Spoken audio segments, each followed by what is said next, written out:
This is Matthew chapter 15, verses 1 through to 15.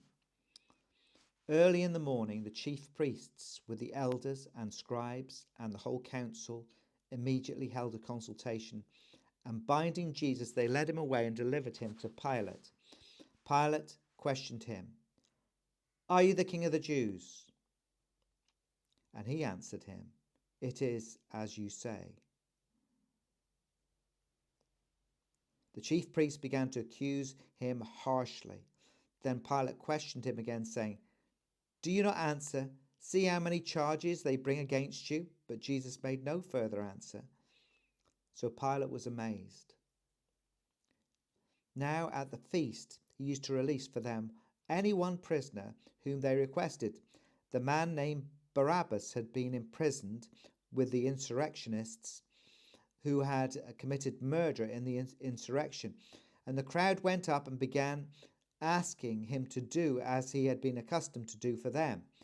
And Pilate answered them, saying, "Do you want me to release for you the king of the Jews?" For he was aware that the chief priests had handed him over because of envy. But the chief priests stirred up the crowd to ask him to release Barabbas for them instead. And answering again, Pilate said to them, "Then what shall I do with him whom you call the king of the Jews?" And they shouted back, "Crucify him." But Pilate said to them, "Why, what evil has he done?" But they shouted all the more, "Crucify him." Wishing to satisfy the crowd, Pilate released Barabbas for them. And after having Jesus scourged, he handed him over to be crucified.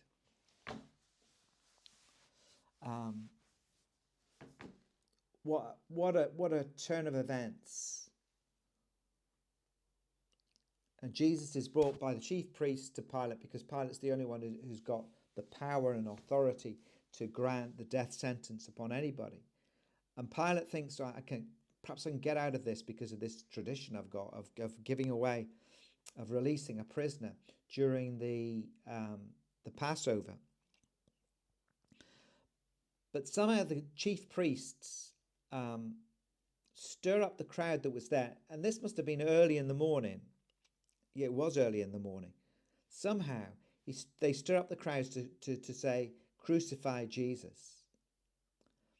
Now, many people speak about how the crowds were there.